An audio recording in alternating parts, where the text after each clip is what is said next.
Well, number one thing is you can't comply your way out of tyranny. Like, You've learned that. I have learned this. My parents have been through communism for 45 years. They've endured communism for 45 years. They tried to comply with it, and it only got worse and worse and worse. It never got better.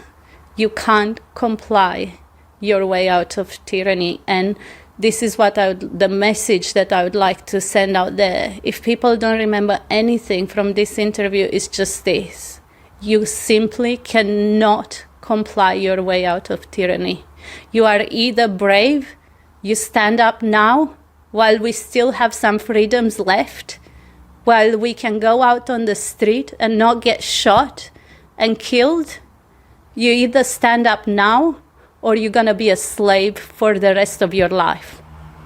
Or until when people pick up their courage and fight back like we did during the revolution.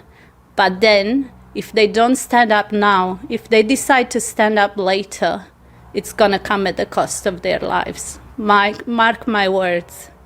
Mark my words. If we don't do it now, it will cost the lives of many people. Part two, this is just a little addition to it, to how they finally won. So they were getting shot in the streets. Mm-hmm. How did getting shot in the streets turn to victory?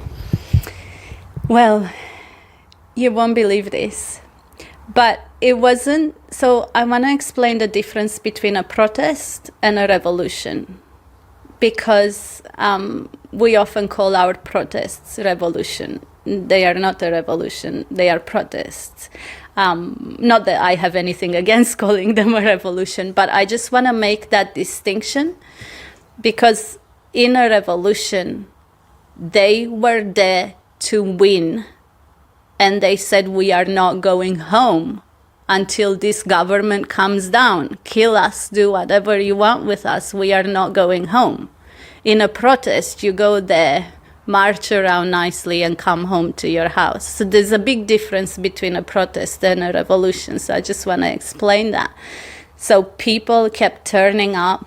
They went into the media stations and they chased the people out. And we were watching TV, and all of a sudden it's this line, zzz, like there's nothing happening. And we were like, wow, this has never happened on TV.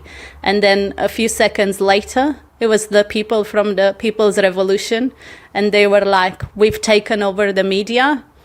It's ours now. From now on, you're going to hear the truth. No more indoctrination.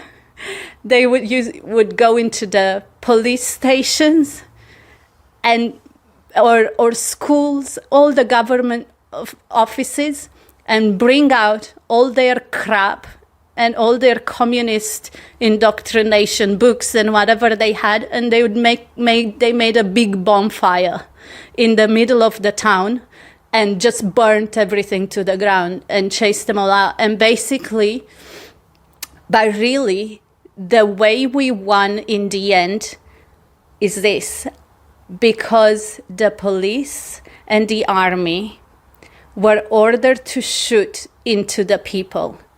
And they did it for a while, for a few days. But at some point, their humanity kicked in. At some point, they realized that they are human beings and they cannot do this to their fellow person. They cannot do this to in the streets, they said, it could be my mom, it could be my dad, it could be my brother or my friend, and I'm shooting into them because I'm ordered to do this by the corrupt dictatorship and the corrupt government. This is when people tell me governments are good. I'm like, you don't understand what governments have the capacity to do to people. You don't understand. The communists have killed 100 million people worldwide. In 100 years of communism, they have killed 100 million people. Do you know that more people were killed by governments worldwide than by anything else? Look at all the people the Nazis killed.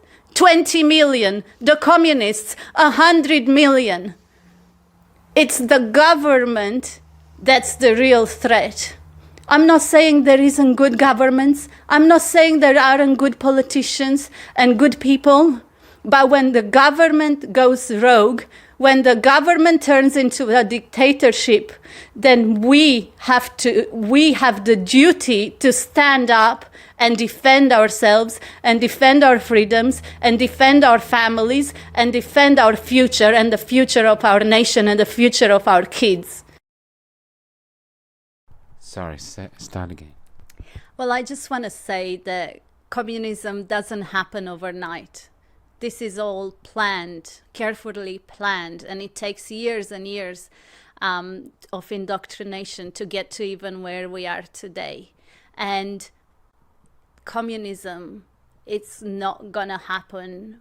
Freedom is not gonna happen overnight.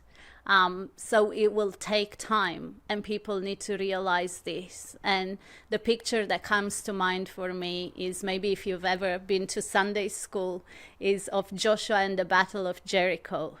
They had to go round and round the walls a few times before the walls came tumbling down.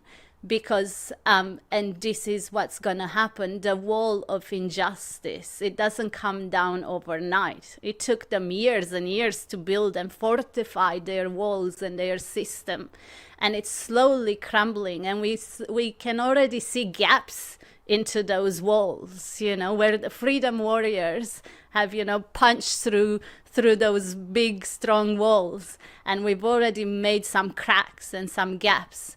But it will take time. But we're going to keep circling this wall of injustice until it comes down. And it's going to come down, because I'm not letting it happen. Not here, not now, not on my watch.